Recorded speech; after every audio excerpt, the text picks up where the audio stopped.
Hi, everyone. If you're just joining us, welcome. We're going to start in just a minute.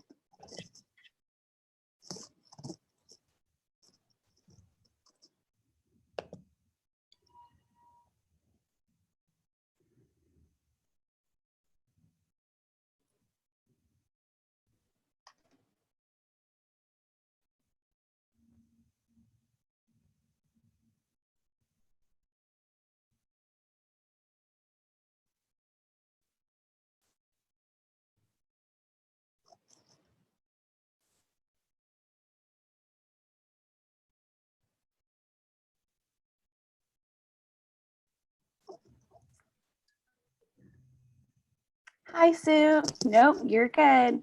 You're here. Thank you for joining us.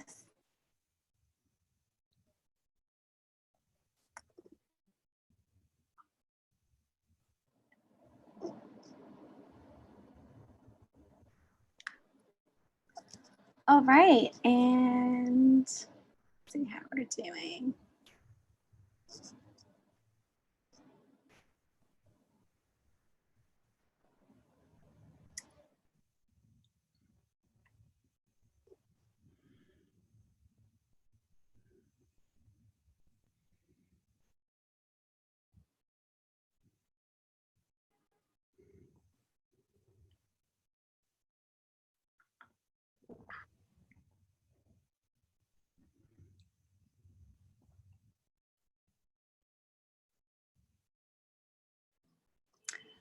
All right, we're going to get started now. Welcome, everyone.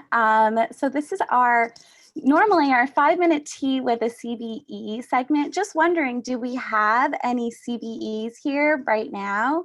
If you're here, I know this, I recognized a couple of names. Just pop it in the chat. Welcome if you're here. I want to welcome Jennifer for joining us. Normally, we do our 5-minute tea CBE. Hi, Sue Allen, CBE from Lancaster. Normally, we do our 5-minute tea with a CBE segment at school or in the CBE's office, but this is a unique situation because we're working remotely here at BrainPOP, and our certified BrainPOP educator who's joining us today is working remotely. So Jennifer is going to talk to us a little bit about how these changes have impacted lesson planning. So Jennifer, welcome. Thank you for joining us. Could you go ahead and introduce yourself and tell us a little bit about your role? Where do you teach? What do you teach? And how have you supported your teachers and students with distance and remote learning during these unprecedented school closures? All right, so I'm the instructional technology specialist at a small private school for kids on the autism spectrum. So all of our kids are very bright, very capable. They're just a little quirky and need a little bit extra and so a lot of my role at school is focusing on assistive technology and supporting our learners in the classroom and our teachers as they use technology in the classroom. I do teach a couple of enrichment classes. I have some technology skills courses and a design class I do with graders. And then I also teach Georgia studies because we are a small school. Yeah. Second. It says that the audio is in and out and that the video is slower than the speaking. This is what happens when we're remote. We got to try different things out. Is there, let's see if it works now. Testing. Maybe try again and see if it works. All right, would it be easy if I took off my, just did voice, not video? No, this is perfect now. Okay. All right. So like I was saying, I'm an instructional technology specialist at a small school for kids with autism spectrum disorders. The majority of my role is focusing on assistive technology in the classroom and supporting teachers as they use it. I do teach a couple classes of Georgia studies because we are a small school and everybody has to wear multiple hats when you're a small school. We have less than 100 students. So everyone gets to do a lot of different things. So we're distance learning right now, and I wrote our plan for distance learning. About 3 weeks ago, the headmaster of our school came to me and said, "Hey, Jennifer, we need to start thinking about coronavirus. We need to start thinking about what's going to happen." At that time, we didn't think we would use this plan until like the end of the month or maybe April, but things moved very, very quickly, and we ended up using the plan almost as soon as I'd written it. But we did have a plan in place. So our plan focuses on using apps the kids are already familiar with. Because we are a one-to-one Chromebook school, we do a lot of things that are already cloud-based. And so that was a really easy transition for our kids to just use things that they already use. Like all of our teachers use Google Classroom, all of our teachers use Google Docs. We have a good usage on BrainPOP. About half of our teachers use BrainPOP, even in our high school. And we all use Newsela and Quizlet and a few other things like that that are all cloud-based and easy for teachers to kind of check in and out and see how you're doing. What I'm going to do, a little bit quick, let me share my screen, is I'm going to show you guys what I work on, what I did with my students. So let me move this out of my way.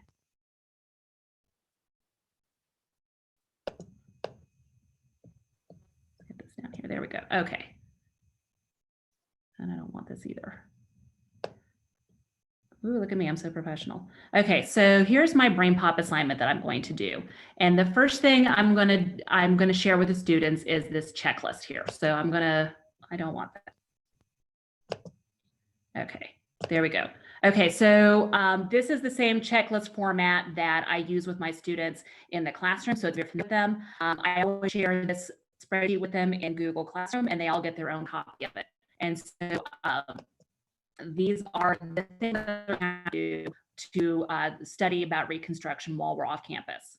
And so the first thing I'm going to have them do is take the graded BrainPOP quiz about Reconstruction, just so they can see what they don't know already. And one of the things that I do with my students, because anxiety is very comorbid with kids with high functioning learning differences, for something like that, where they're taking a quiz where they know absolutely nothing about it, they've already got the points for it. So they get 5 points just for trying it.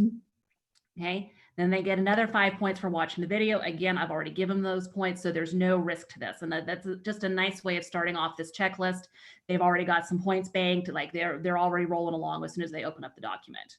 Then the next thing is to take the review quiz for Reconstruction, just to see what they've learned. And I'm having them take the graded quiz first, because I want to do that. And then the review one, that's one where I want them to actually sit down and think about, okay, why am I getting this question wrong? And then they're going to submit their best score from that. And that's going to be what I put in here for points. And the reason why I'm saying submit your best score is because normally in the classroom, I would say you only get 2 chances. But at home, I have no control over what they're doing. And so I'm just going to say right now, you guys can take it as many times as you want and then submit your best score. They're still reviewing the questions. They're still learning the material.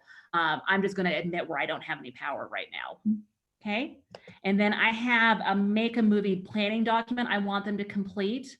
The reason why I have this is because when I'm in the classroom with the students while they're doing make a movie, the kids always walk over and show me what they're working on. They're very proud of their work. They're very engaged. They want to show off what they're doing. And so I have a lot of very frequent check-ins. Like I'm always sitting next to a student while they're like, hey, let me show you what I want to do here.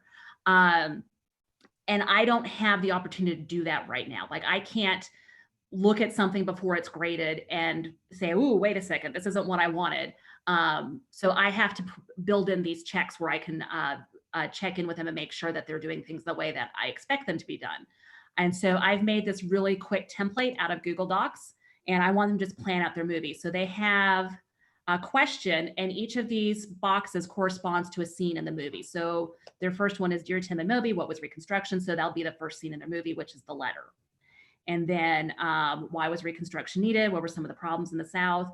And there's a variety of questions here, question types. Like some of them are simple recall, where they're just recalling a fact about Reconstruction. And some of them I'm asking them to do some analysis. Like right here, I'm asking them to analyze which president mentioned in the video was the most effective during Reconstruction and kind of construct an argument there. So that brings the critical thinking skill level up a little bit. Okay, so they have 10 questions they have to do because there are 10 scenes I want them to create. One of the rules I had to make for my kids that you may not have to make for yours is that they have to use their real name and not a goofy one when they make their video, because I'm going to put these videos into a YouTube playlist after they create them and then send them out to the kids. And I want them to do kind of an evaluation of each other's videos. So they need to have their real name in there so they know whose video they're evaluating. Normally when I'm allowing them to do this in class, we're just playing them up on the board, and then the kids know who did it. So it doesn't matter if it's Dear Rat and Moby or Dear like SpongeBob and Moby, but in this case, I want them to have their real names. Okay. And so that's that stage on the checklist. And then, so they're going to turn that into me, and that's worth 10 points. And then they're going to create their Make a Movie about Reconstruction that answers all the questions and submit a draft to me for feedback. So they're going to submit it to me twice in BrainPOP. The first time they're going to submit it for comments, and I'm going to go and tell them, hey, I like this, I don't like this didn't make sense, I want you to do it this way. And then they're going to revise it. And the second time will be another grade. So I actually wanted the video to be worth 50 points. So I split those 2 points between the first draft and the second draft, just so that they have they have a reason to submit a second draft, because that's where most of the points are living. Because a lot of our kids don't want to do, I'm sorry, what was that? Could you, for those people who are joining who don't know what like Make a Movie looks like, could you show us maybe what that looks like in BrainPOP in that topic? Sure. Okay, so let me show you what Make a Movie looks like. So this is my dashboard in BrainPOP, and I've made my assignment in here. And so the assignment builder is super easy to use. And so here's where I'm going to track what they do. Oh, there's student names. Never mind. Don't look at that. Okay. All right. So let me show you what Make a Movie looks like. And I'm just going to pull up a random one.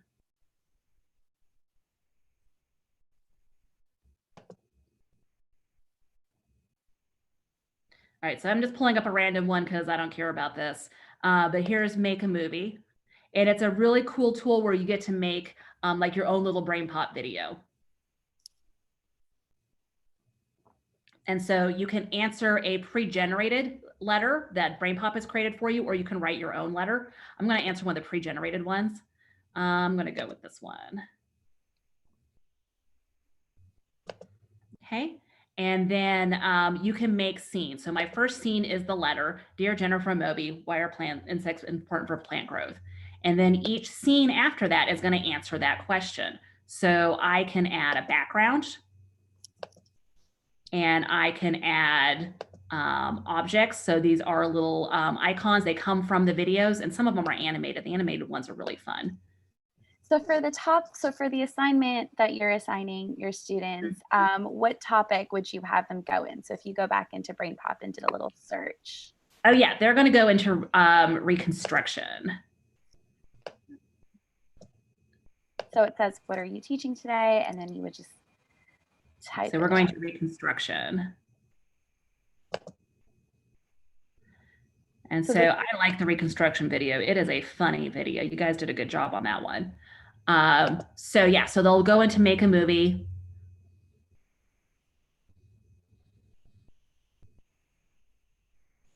And the question that I want them to do here is,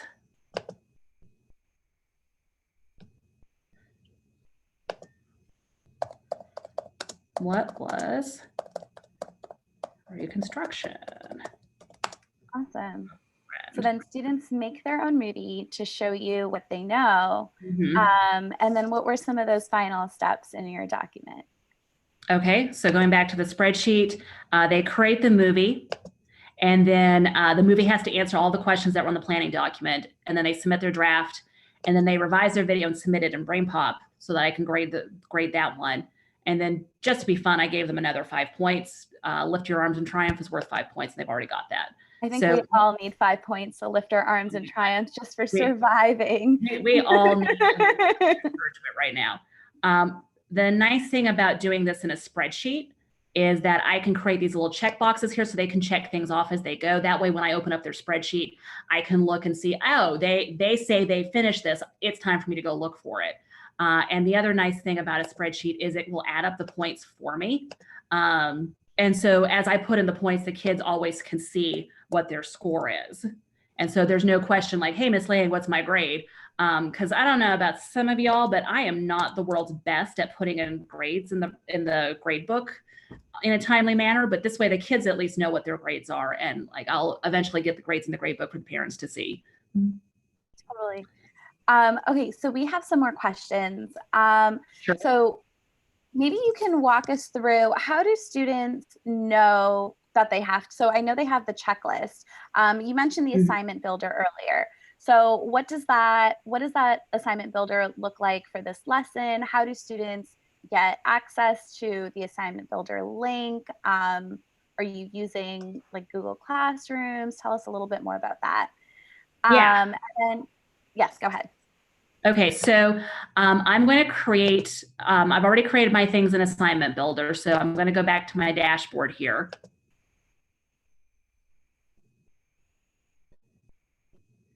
And come on, scroll down. Okay, so here's the reconstruction assignment. And you can see here where it says copy the assignment link. That's where I'm going to take the link to this assignment. I'm going to post in Google Classroom. The kids will see this assignment when they sign into BrainPOP because it'll pop up at the top of their screen, but putting it in Classroom just gives me a little bit of redundancy. And the more places I can put the directions right now, the easier time my students will have, because they're working at home right now. They can't ask me a question directly. I'm not sitting right next to them. Mom doesn't know where everything is on BrainPOP. She doesn't know what Miss Liang's requirements are. So I want to make things just as easy and seamless as possible for them. So I'm going to post the directions in multiple places. I'm going to put this assignment link in Classroom. I'm going to tell them to go to BrainPOP. I'm going to host a video chat with them during our scheduled class time and go over the directions with them in person. And just kind of make myself as easy and accessible as possible with this. So when you copy that link into Google Classroom, students can then, see the other assignments that they have in their Google Classroom and then click that link and be taken to the assignment builder. So, and then they'll see that they have to do the quiz, watch the movie, and then make a movie. Yep. Awesome. And in the assignment builder, you can view it as a student and see what the student will see. And so when they sign into BrainPOP, this is what it'll look like for them. So they'll see that these are the 4 tasks. They're not put in the order I want. They have to get the order from the spreadsheet, but my kids are used to looking at the spreadsheet because we've been doing checklists since the day I met them. I've taught this group of students since they were 6th graders. And we moved over to spreadsheet checklists last year, and they have really liked that because it's one less piece of paper to keep track of. So yeah, so they'll look at the spreadsheet and they'll know what order I want to do things in. Some of them will probably do it wrong, but that is okay because at least they're doing it. And that is what is important right now, is everyone is trying their best. What grade did you say this assignment was for again? 8th graders. This is my Georgia history class. Awesome. So we have a couple of people in the room who are looking for like K2. So for those of you who are looking for K2, and I noticed the certified BrainPOP educator already answered that question, but check out BrainPOP Junior. So you'd use BrainPOP Junior with your K2 class. And if you want to learn more about BrainPOP Junior, we have a webinar today, later this afternoon, that you can join us for. All the details for BrainPOP and BrainPOP Junior webinars are in that webinar registration page. So come to your junior webinar. And then someone else was like, I'm just trying to get my students logged into BrainPOP. This is like advanced. And I will say Jennifer is a certified BrainPOP educator. So she's been through the process of learning about all the tools and features and how they can be integrated into various lessons. For someone who is just starting with BrainPOP, like one of our attendees, what advice would you give to them to get started with their students at home with BrainPOP, just starting off now? So what I would do if this was brand new was I would assign the movie. I would tell the students to go watch the movie, and then I would ask them to pick an assignment off of, like, just randomly pick an assignment. Well, not randomly, but pick the assignment that speaks to them. When I'm doing something for the first time with a group of students, I think sandbox time is really important, and giving them some low stakes activities they can do A lot of times when I'm introducing a tool for the first time, I'll tell the kids, like, just play with it. Make me something funny and send that to me. And that's going to count for your participation grade today. I just want you to get used to the tools and find out what all the buttons do. And they have a really good time doing that. They'll, when we're able to sit next to each other in class, they'll sit next to each other and pass their Chromebooks back and forth and be like, look what I did. I learned how to make a silly voice, or look what I did. I drew a mustache on Rutherford B. Hayes. They love doing things like that. So sandbox time is really critical, especially if you're doing a new tool and especially if you're not there to kind of walk them through it personally. So definitely give them some time to play, give them a very low stakes assignment to begin with. You saw on my checklist, like my kids are very experienced with BrainPOP. They've been using BrainPOP all their lives.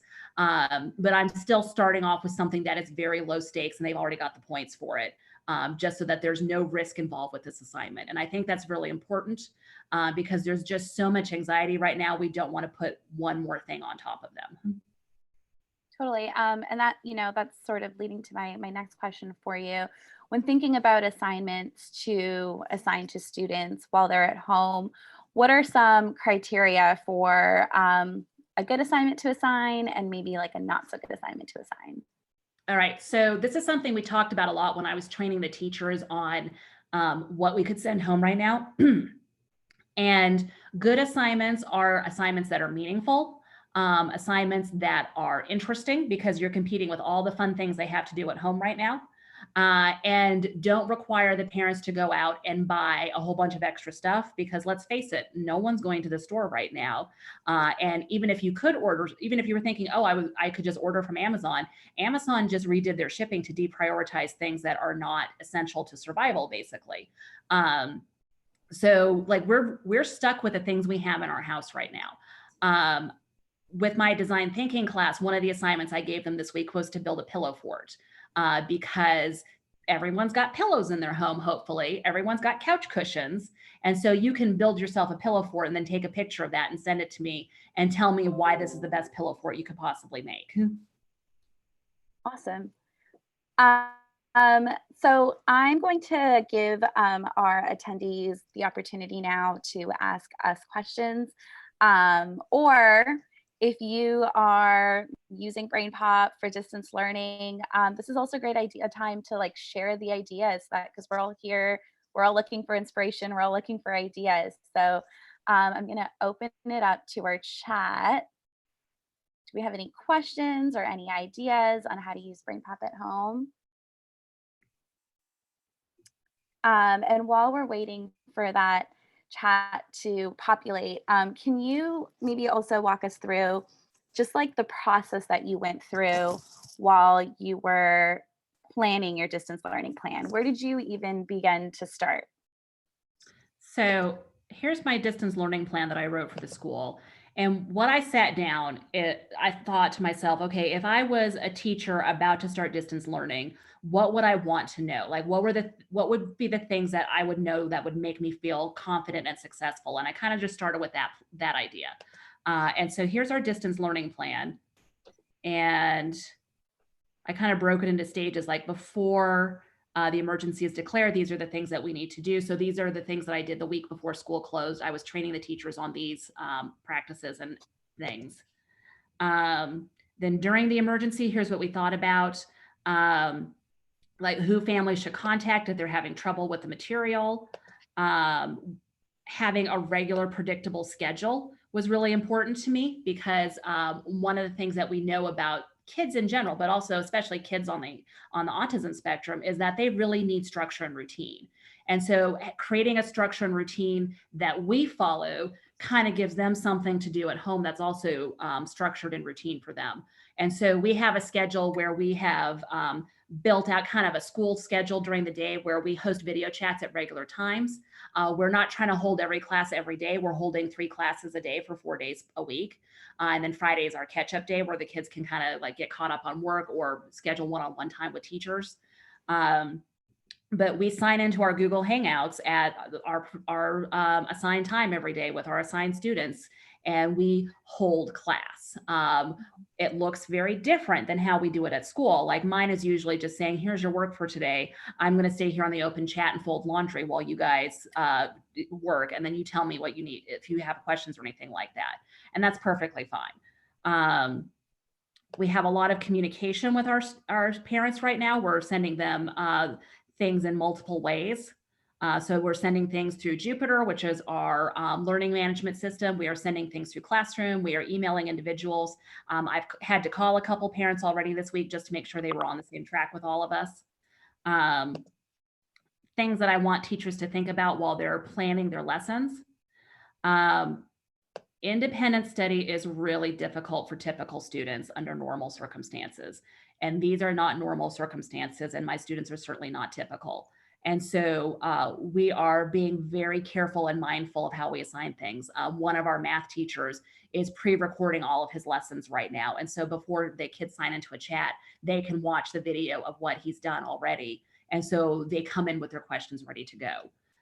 We have a lot of video creation tools that we've trained teachers on. One of the things I have really tried to emphasize is don't make people print things because not everybody has a printer at home anymore. Like everything's cloud-based, so you don't need to print things and hand them to people. And we're certainly not going to Office Depot right now to buy more printer ink. So, and one of the things that I've also emphasized is you need to be flexible with due dates. We are keeping track of whether or not students turn in work and whether or not they show up for the video chats, but this is more so that we can contact parents and find out what we can do to support them at home if they are struggling with the video chats or struggling with getting their student to complete work. This is mostly just so we can kind of keep track of who needs extra support. It's not really going to penalize anybody. Here's the tools that I recommended to our teachers. Here's our communication tools that we have. And then when this is all done with, we're going to review and find out what we could have done better and what we can improve for next time. Hopefully there's never a next time, but we want to know how we did. One of the things that we are going to send out this weekend that was not on this plan is we decided that it would be good to do a check-in with our families. And so we're going to send home just a little Google form survey with a couple questions on it, asking to make sure that they're getting enough communication with us, that we're sending home appropriate assignments, and that they've been able to access counselors, and we've still been taking care of their social emotional needs. Those are the things that our parents want from us as a school. And so those are the services we want to continue providing. Awesome. You mentioned the social emotional needs component. Someone had mentioned BrainPOP's SEL resources in the chat here. Was it Allison? Yes, it was. It was. Allison. So we actually have a couple of webinars coming up related to mindfulness and SEL specifically. There's a BrainPOP Junior one and a BrainPOP one if you're interested in attending that. And someone else put the registration link for the webinars, which is awesome. Just know that we're constantly building that out. So what you see there is not final. There's going to be more just being added to that. So, you know, for those of you who are asking, how do I even get started? Is there like a basic webinar? Stay tuned because we want to address all of your needs. And thank you so much, Jennifer, for taking some time today out of your morning and just like chatting with us about what your plan looks like and how you're supporting teachers and students, how you're using BrainPOP, even though your students are at home, through the assignment builder and the make a movie, and having them do the quiz before they watch the movie, which I think is really interesting because a lot of people do the quiz after watching the movie. Maybe tell us really quickly a little bit more about why you do that. Yeah, so I used to do it where we would watch the movie and then take the quiz because that's just like the logical way to do things when you're a teacher, like you learn and then you assess. And then I took the CBE course and I was like, and then one of the things they had us do was take the quiz first and then watch the movie because then you know what you were looking for in the movie and what information you were going to gain. And I was like, oh, okay, because I already had known about KWL charts and I had already known about previewing materials. I had just never connected that with BrainPOP before. And so it just kind of made me like retweak my thinking a little bit about how I was using BrainPOP and really using it as a learning resource and not as like, hey, let's just watch this movie for 5 minutes. Then you guys don't whine at me for a while. But yeah, it really like kind of made me think differently about BrainPOP when I started doing it that way. And it's a strategy I use with a lot of other things in class. Like before we left school, we were studying the Civil War. So we were watching a lot of Ken Burns. And so I would have them take documentary notes while we were watching the documentary. And we would always go through the guided notes and preview what we were going to watch in the documentary and talk about what we could expect to see. And hey, do we know any things already? Like you can probably guess where Confederate and Union go in this thing. Mhm. And then we would watch the movie and then review afterwards to make sure everybody got the notes. And like just kind of doing that as a cycle and a routine, like it really, really builds understanding. It really scaffolds the kids very well. Awesome. Thank you so much. And then, before we go, someone had a question. Would you please list the tools you use to interact with students and teachers? It sounds like Google seems to be what your school is using the most with Google Forms and Google Classroom. Do you know if other teachers are using anything else, or is Google sort of the standard across your entire So school? because we're a small school and because of the nature of our students, we want to make sure that it's very consistent and very routine across all of us. So we're all doing things the same way. So all of us are using Google Meets. We're all posting our Google Meets links in the same way. Like we make a link to the Google Meet and then we post it in Classroom. So the kids don't have to be like, okay, Miss Liang likes to post things in Classroom, but Mrs. Mensing posts things in an email and Yeah. Miss Bishop posts things in Calendar. Like that's very confusing. So we're not doing that to our kids. All of our kids are getting the links in the same way. We're using Classroom. All of our students were using Classroom before. We are a Google Apps for Education school, and so we've just been pushing Classroom since day one. Like one of the first things teachers have to do during pre-planning is set up their Google Classrooms and then show an administrator that they've got everything set up. Awesome. Really quickly, also, would you be able to scroll out? There's a request to see your entire list of resources that you use. Sure. So your communication tools, use Classroom, email, Google Meet, and then that's the list of instructional tools. Yes. And like you said, you had been infusing this into lessons to begin with, Yeah. and this These is are all the things that we were already using that I wanted teachers to know, like, hey, you can still use these things at home. In fact, I want you to use these things at home. Learning Ally is really great because that is audiobooks. It is a special needs audiobook service. And so all of our kids have an account there, so we can still send home books and things like that for them to read online. Drive is great because you can keep all your files there. BrainPOP and Newsella are like the chocolate and peanut butter of my teaching. I use those all the time. Yeah, the Quizlet, quizzes, those are really great little assessment tools. My students are building their Quizlets today because we're taking a test tomorrow virtually. So we're going to see how that goes. awesome. So I'm really interested to see how the movies turn out. So maybe we can check in with you again, or we can post some of those movies later. So keep us posted on how your virtual lesson goes. And then for those of you who are joining us, who are, like, how do we even get started with BrainPOP? Where do we begin? Definitely join us later today. For our BrainPOP Junior and our BrainPOP webinar, and send us. You can contact our team at educators at brainpop.com.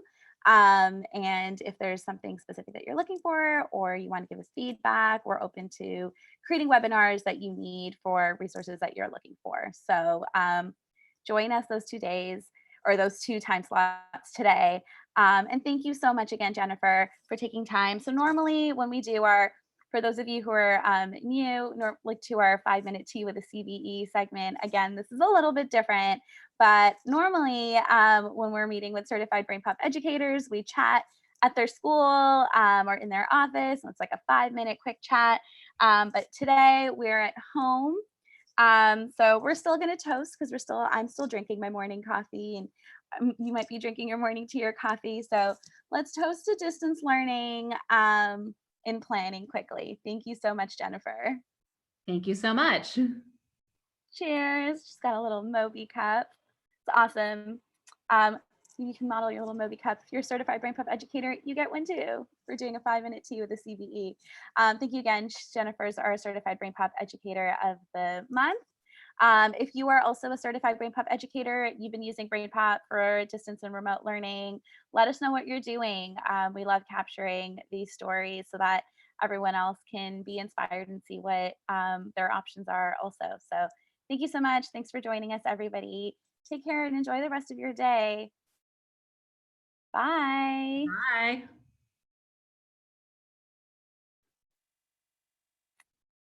And we are going to stop recording. And yeah, take care. Bye. All right. See you later. Yeah.